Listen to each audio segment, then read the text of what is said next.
I will ask Ron Zimmerman and Pat Sabawa, I'm not sure if I'm pronouncing that correctly, to unmute and put your video cameras on. This part of the program focuses on ranked choice voting. This is going to be on the ballot in Ann Arbor in November. Those of you who've been watching the New York City mayoral contest know that this time they used ranked choice voting. Mr. Zimmerman, Mr. Zabawa both work with the rank MI vote. So the floor is yours. Thanks, Eli. This is Ron. If I can't seem to take off the video, it says that the host has not allowed it. Let me. Sure, I will do that. Let's see. I'm asking you to start video. Is that, can you put your video on? Yes. Yeah, looks like it worked. Thank you very much. I really appreciate the opportunity, and I learned something from Commissioner Schenk that we need to go fast to cover all this information in 30 minutes. So I appreciate the opportunity for this, the leadership of this group to let us join and talk a little bit about ranked choice, since we have it on the ballot in November for Ann Arbor and the city.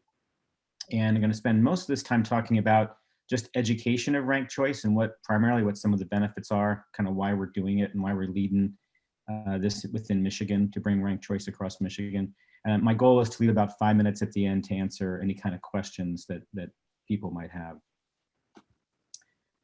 Oops, I tried to share my screen. Looks like that might be disabled as too, Eli. Could you? Let's see, I'll do my best.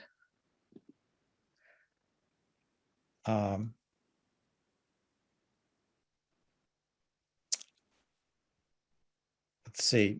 I mean, I can make you host, but you have to make me host when you're finished. Sure, no problem. Share screen, right? Or this may turn into a different kind of meeting for you. Okay, that should work then. Excellent.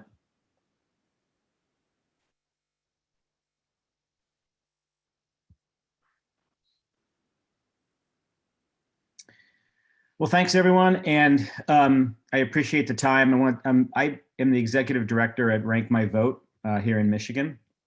I want to talk a little bit about just what we are, and I'm going to go pretty fast. So if there's something that you want clarification on, we can cover that in the question and answer at the end. We are a C3 and now also a C4 nonprofit. We are all volunteer, not a single volunteer in our organization. We are over 400 volunteers right now, and none of us have ever been paid. So all this money kind of goes to education and efforts that we make to pass us across the state. We are nonpartisan, focused on reform, similar to Voters Not Politicians. Our mission is to partner with leaders across Michigan and promote, implement, and achieve ranked choice benefits across our local communities, with the ultimate goal of growing and leading ranked choice for usage for all Michigan statewide offices. We have a number of pretty key advisors people might be aware of. Katie Fahey, who was one of the originators of Voters Not Politicians, is one of our advisors, as well as Jamie Lyons-Eddy, who is currently, or was their field lead during Prop 2. And many people might know, on this call, might know Kevin Deegan-Krause. He was one of the big promoters and presenters during the Prop 2 gerrymandering efforts a couple of years ago. He's a Wayne State professor, and he's also our #1 presenter as we go across the state and do town halls in various communities. So we're getting a lot of great advice on kind of how to move forward and how to grassroots grow, how to grass tops grow, and so on. So what I want to quickly cover is just how does the current system work, or as many would say, fails in what we try to accomplish, how ranked choice works, how it fixes some of the problems of our current voting process, and then, you know, kind of what we're trying to accomplish going forward here in Rank My Vote. So one of the things we always focus on, and I'll kind of focus on one or two key things here with how the system sort of fails us, and everyone here is sort of familiar with the feeling that voters have going into the voting booth that, you know, if anybody, an independent or a third party, feels like they're going to vote for an independent or a third party person, they feel like in the last decade or so, more and more so, they can't go in and vote their conscience and vote for the person that best represents them. They go in and vote for the lesser of two evils. They feel like if they vote for someone who doesn't have a chance to win, even though that might be what they believe in, they're no longer voting for the candidate they believe in or fits them the most. They vote for the lesser of two evils because they don't want to waste their vote. So they go in and they kind of hold their nose. So everyone kind of relates to that. But here's one thing we want to talk about in terms of how does the current system fail us as citizens, right? And part of it, what we call the majority problem, right, is that you might go into a community and you have the citizens that are sort of believe in sort of purple positions, and you have the citizens that go in that feel in what the red position might be on the left. And you would think, okay, well, if 70% of the citizens believe in the purple, then you would think that the person in the purple would win. That's not always the case. And here's why. If there's just two candidates, that tends to happen. But one of the major issues we have with the plurality system is the ability to split majorities. And that's when we think about spoilers, right? That's where that kind of fits in. We think about, okay, if you have a community that 70% feels a certain way, well, then you're probably going to get more candidates running that feel that certain way.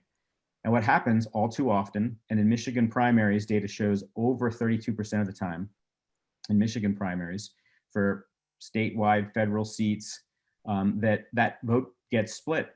And oftentimes when that vote gets split, the majority doesn't win, right? The Trump primary in 2016 is a classic example across the entire nation.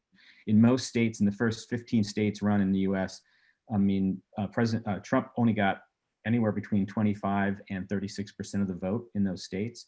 But most Republican primaries are winner take all.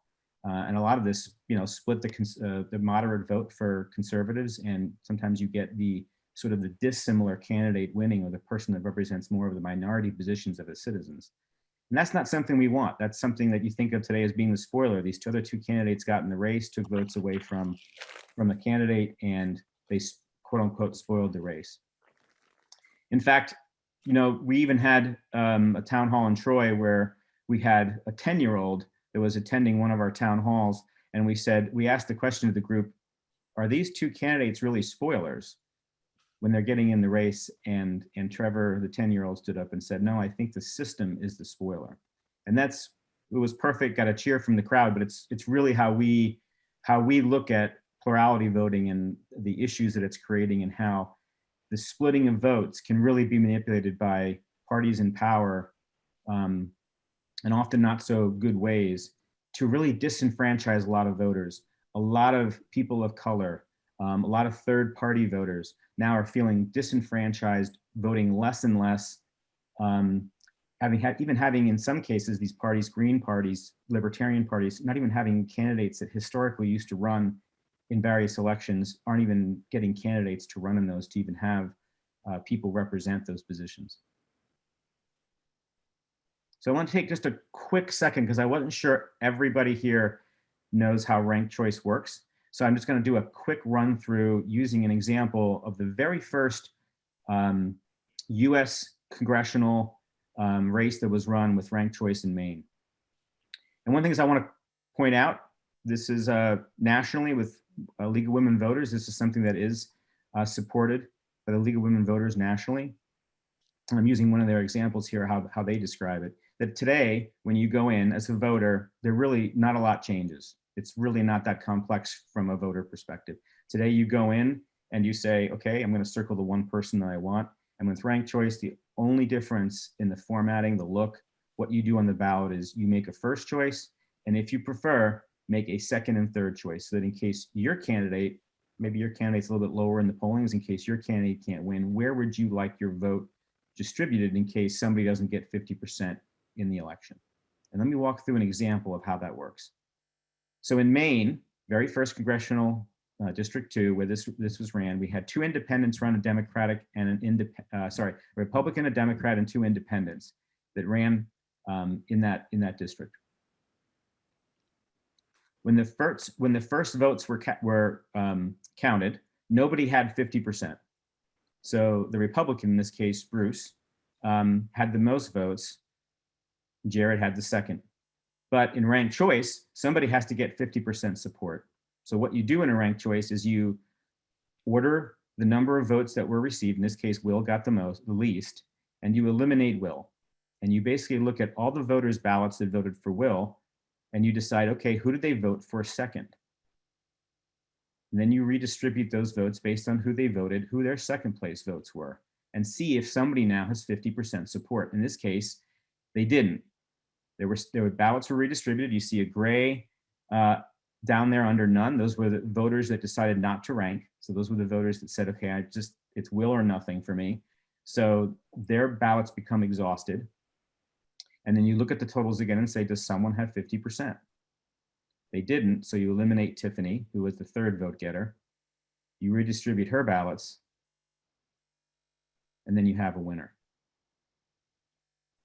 And in this case, the classic example was this is the very first time where one of the reasons why Jared won this race, even though he wasn't the biggest vote getter in the first round, was because the way this race was run by Bruce was more traditionally. He ran a very, very negative campaign, very aggressive against Jared, in many cases being not truthful, and also send out things against Tiffany and or Will, right? So that did not play well to the voters. And Bruce didn't go and campaign and say, hey, here is, okay, I have my beliefs, but here is how some of my beliefs overlap with Tiffany or Will, to try to appeal to any other voters other than his base.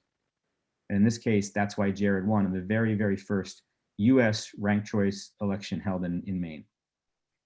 So that's kind of how the balloting works, just for a quick refresher. So what I wanted to talk about now was, real quickly, and this is the kind of the focus of the presentation, is how is ranked choice better? So if that's the way it works, how does that produce better outcomes, both in how we run for office and how we elect our leaders? Clearly, one of the things it eliminates is the need to go in there, as those two independents in Maine saw. There's no need now to think, well, I can't win, so I'm not going to vote for Will or Tiffany. So I don't have to vote for the lesser of two evils. I can go in and vote my conscience for the person that I feel best represents me. And if that person doesn't win, that gives me a little more power in my voting to say, okay, if my person doesn't win, where do I want my vote to go? Because my voice still stays in the process. It doesn't get eliminated like it does in plurality. Now your voice is now more powerful, because whoever you vote for second and third determines the outcome of the winner. And as races go on and on over time, more and more people that are running, especially Republicans and Democrats, realize that in order for me to win in a pretty close race, I got to make sure I appeal more than just to my base. That I have to appeal to my base, and I have to get my base to show up. But I also have to make sure that people are aware of what parts of what I believe in or what I'll fight for when I'm in office also aligns with those second, third, and fourth candidates. So it alleviates that lesser of two evils. So no more spoiler, no more situations where votes get split and the dissimilar candidate wins, because in a ranked choice now, those top and bottom candidates, if their candidate doesn't win, their second choice will be someone more similar to them.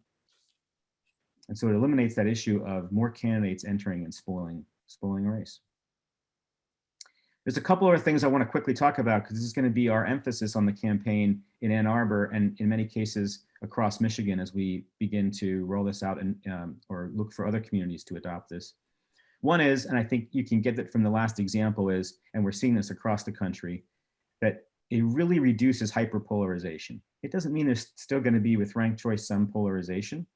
But what we're trying to get away from is when you have less and less options in voting, less third, fourth, fifth candidates, that means that there really aren't those candidates and those parties keeping the parties honest. And the more and more you only have two options to choose from, the more and more those options get more and more polarized, both in how candidates run and media rhetoric and so on and so forth, because you only have two options. So all you have to do is try to figure out how to make the other guy look as worse as possible, right? So the hyperpolarization significantly is getting reduced where they're implementing ranked choice voting. Another very key thing, and I think that appeals very much to Ann Arbor, Kalamazoo, many communities across Michigan, is more equitable representation. And I'm going to cover that a little bit because I think it's really powerful what just happened in New York City to represent that. But I'll use a Michigan example first while we're on this slide. Many of you may know that the federal government had to come in and address some major issues going on in East Point over the last 40 or 50 years, and how many people of color in that particular community, it could be other demographics in other communities, in that particular community were really getting various things were happening, from redrawing districts to not having districts, but putting in other candidates to reduce the power of minority or people of color votes. And the federal government came in and said, okay, well, there's been a number of stuff going on here that has really disenfranchised voters. And the one major thing that we can do to fix that is implement ranked choice voting. And within one election, East Point had its very, very first mayor elected with ranked choice voting. So I'm going to talk a little bit about that because there's examples all over the country that we usually present, but with New York just having the most recent examples, they're very powerful. I'll cover them in a second. And I also mentioned one of the things we're going to emphasize is, again, to this thing that, yes, ranked choice makes your vote more powerful, and it gets more candidates into the race, more women, more people of color, more people with political positions, which is always good for democracy. But the good thing is that what we always point out to everyone is that even if your candidate doesn't win, even if in a ranked choice, the Green Party candidate still doesn't have a chance to win a Libertarian, it still makes your voice more powerful in the outcome of the results and end up, not in every race, because some races might have a 50% support in the very first round. But it does make it more powerful because now you are the vote that is helping determine the outcome of the election. And making sure that whoever gets elected really represents the majority of the community or the election delegates or the election citizens that are in your district. So let me talk a little bit about just more equitable representation, because I really want to cover real quickly what the results that came out of New York. Obviously, this was their very first election, so you probably saw a lot of media issues with some mistakes and stuff that they had along the way. I'm sure they learned a lot from. But now that it's all done, I want to show you some of this data that's really grabbing the attention of many, many groups, including ACLU, including NAACP. I mean, a number of groups that were hesitant, kind of raised an eyebrow, not sure about ranked choice voting, that are coming around incredibly fast about the power of this. So one thing I want to point out was increased turnout. The numbers are, I mean, better than you could ever imagine from the recent past. So if you look at the enthusiasm and the turnout of voters, 930,000 people participated in that election in New York. Is for this Democratic primary, that is more than double the last cycle. And even if you go back to 2013, it was 45% higher turnout. And this is a lot of things that people were skeptical about. Will people not understand ranked choice? Will they not know how to vote? Will they not know how it works? Will they be? Not the case in New York City. The numbers were, I mean, just, you kind of always hope you get an increase, but when you're getting more than double, it was beyond what we expected, beyond even, it's just great data. So the turnout more than doubled from 2017, and that's also across all demographics. The biggest demographic, and of course, a lot of New York has a very Hispanic heavy population, and the Hispanic was the highest increase of all demographics in ranked choice voting. And then the second thing we want to point out is that not just for the mayor seat or the city council seats, which is always the focus, that people, but when you talk about all the down ballot elections that happen, also record numbers. So the percentage of people, there's always certain people going and just vote for the mayor or just vote for some council people they care about. More than a 5% increase of people that voted not just for the top positions, but voted down ballot. Also, awesome for democracy, right? More participation, more votes being cast throughout the entire ballot, not just on the major seats. Now, one of the big things I want to talk about is the power that ranked choice has to make sure that we really get the best possible equitable representation in our communities. So here are two examples just look at the graph in terms of the number of women that won seats, right? So in various city councils and boroughs across New York City. Last year, so in the last council that is about to end with this November election, there are currently 15 women,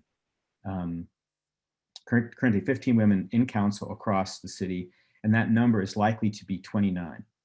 So it's gonna almost double the number of seats, getting to a point where women are half the population. Women now represent about half, in fact, will probably represent a little more than half of the population. First time in ever. I mean, just look at the chart and the numbers of the last 40, 50 years. Yes, it has gone up. But what ranked choice now has done, has said, okay, you're not splitting the female vote across number of female candidates. If you tend to vote, you know, if a female candidate tends to vote for female candidates. Now, if that your top choice doesn't win, your second choice can be maybe another female candidate that you also like as well. So what you're seeing now is that demographic, their votes and their voting power not getting split. And once it's not split anymore, now you're starting to see representation that you would expect to see. Same thing for people of color, and I'm going to cover that in a different slide. But of those 29 people, 26 of those women will be women of color. So if we just look at the diversity of the council, right? The left side graph shows, okay, here is what the council was made up as of today, right? In the current New York City council format, and what that will look like, right? Where they anticipate that the Democratic primary candidate will win. That is what the makeup of that city council is going to look like going forward, right? Much, much, much more representative. In fact, very, very close representation of what the communities actually look like in New York City. And that's what we're sort of after. Now, here we're showing it equal representation about women or gender or about people of color, but that kind of applies to everything that ranked choice helps address. It helps address that in a community, that if your community is a majority of this politically or this racial demographics, the whole idea is that if you're getting good representation, you should be getting people out of the elections that represent those majorities. And that's what plurality voting, that's where it fails significantly. So for the first time ever, New York City truly has representation that are, you know, aligned to their demographics. Also want to provide just a couple other key things here. One was voter satisfaction, another sort of not surprising thing. I think voter satisfaction has been a bit mixed with the first, you know, last 8 years of implementation as we've started across the country. There's been some that have been really positive, some that not usually too many negative ones, but some that haven't changed much. New York City was very positive, right? So it went up to 77% said they were satisfied with using ranked choice in the very, very first cycle. Now we see over, you know, across the country that goes up over time because people, the first time they do it, they're not really sure. Some people are sort of hesitant, not sure I like that or not, but it typically goes up over time as they realize, you know, just understand better how it works and are more comfortable with it. But they had 77% on the first round, which compared to across the country numbers is very, very high. And then the one thing I want to point out that started kind of the whole thing in New York to begin with was that New York had this situation where there was a certain amount of offices where that if you didn't get 50%, you did a runoff, a very, very costly runoff. So this is also something that typically happens in New York, 3 out of every 4 Democratic primaries for those big offices, the mayor, the council, that has a runoff, you know, obviously it gets ugly, it's very, very expensive. So now New York, and this election certainly would have been one of those, where they saved $10 million that New York City knows they can use towards a lot of important things in New York City today that are very, very underfunded, especially, you know, social programs and so on and so forth. So that's a big benefit for New York City to be able to get this, have an election, have it be over, moving on to the general or campaigning for the final election, instead of continuing to run through elections, spending money to try to determine who the winner is when ranked choice determines it instantaneously. And the last thing I'll focus on, which I think is really important before I take questions, is one of the big things about ranked choice is that it really leads to more issue-based campaigns, issue-focused campaigns, less negative campaigning, right? And the example there, and I'll go through this really quickly, I think everybody gets it here, is that if you have 3 candidates running an election, in today's plurality system, the way it works, the most dangerous candidate to you winning, if you're A, is B. Which sounds weird because you think you would be campaigning against C. You would think you would be contrasting yourself the most to C, but really you'll spend most of your time campaigning against B because B is the candidate that's most likely to take voters from you. And the same is true for B, right? So the candidates that are the most similar are the candidates that typically end up running against each other because they're fighting for the same group of voters, right? That's different in ranked choice, because in ranked choice, if you're A, you don't want to beat up on B. In fact, you want to appeal to the voters of B that you think may vote for B first, and appeal to them of how you're similar to B. And if you're still going to vote for B, even if you know about me, vote for me second. That's how it changes how campaigns are run. You're no longer, right? You're no longer just negatively campaigning against folks. You're looking for commonalities so you can impress voters to say, hey, if you're still not going to vote for me first, vote for me second so I can get a majority. So that's a whole different feel and look to how campaigns are run wherever they're run with ranked choice voting. And there's all kinds of support of that. We talked a little bit about the increased voter satisfaction in New York, but there's studies just all over demonstrating how it has either at least stayed the same on the first cycle or gone up, and then more representative results, which we covered with the New York City example. And I really want to quickly cover, where is ranked choice being used in the US? A lot of people don't know this. So ranked choice is being used already 2 states. So Maine has going on to their 3rd cycle. Alaska just approved it. They're going to be using it in the 2022 cycle. Cities across the US. So these are the cities across the US that have actually already implemented and run elections or multiple elections using ranked choice voting.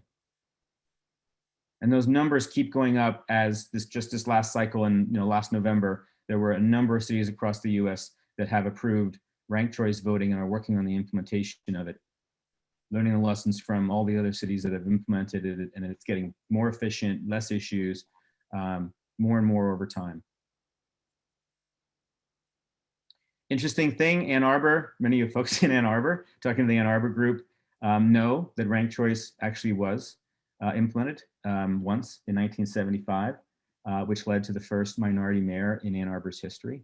And there's a history there, won't go into it, but Ferndale has also approved it as of 2004, still waiting for the state to run a certification test for them to be able to implement ranked choice voting.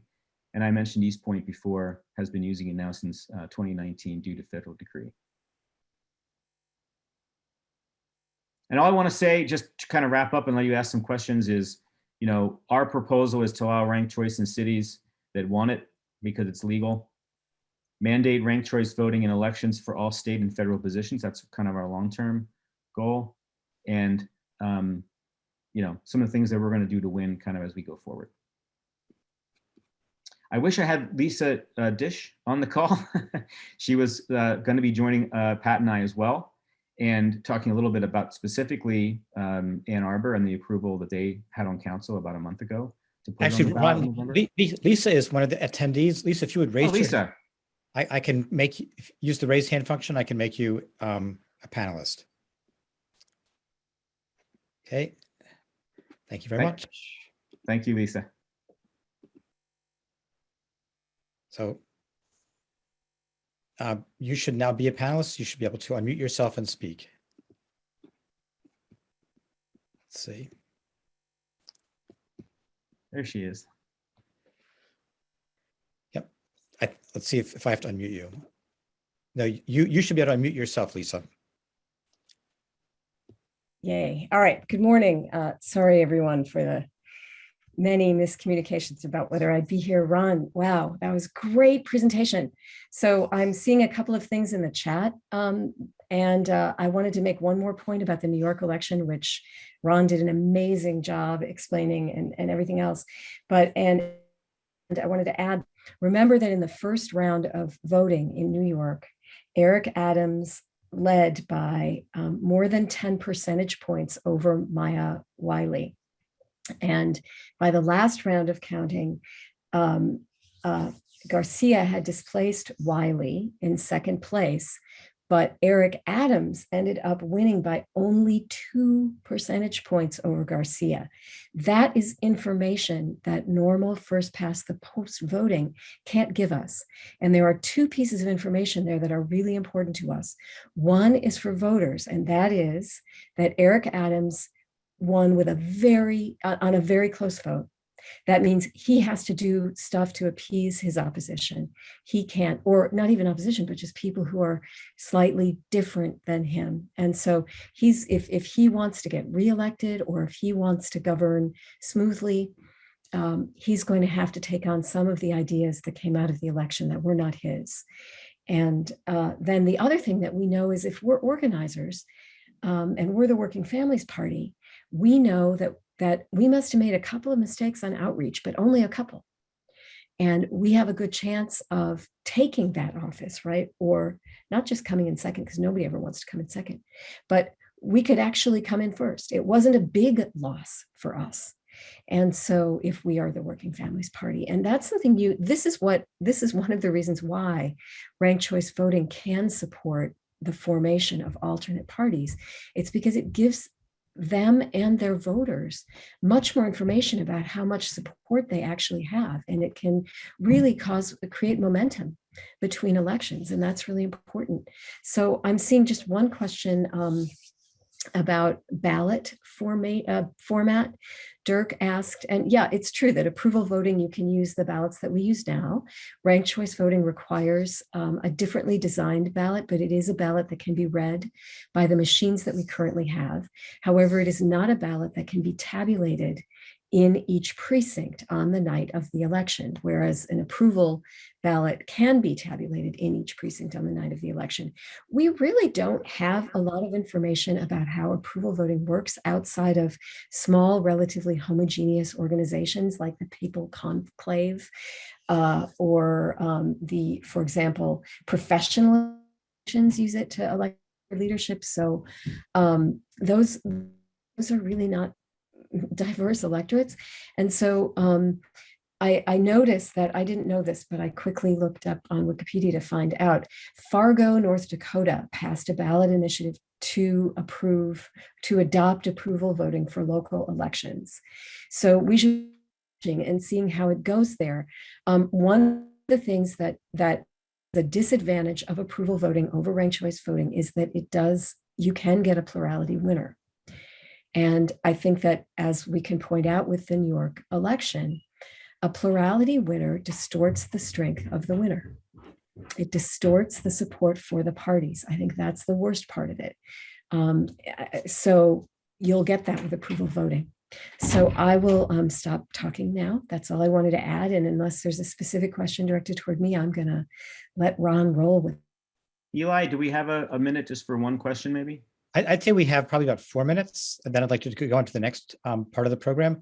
So if anyone wants to ask a question, I prefer to use the raised hand function, because then you get to formulate your question exactly as you want. So if there are further questions, would the people in the audience please raise their hand?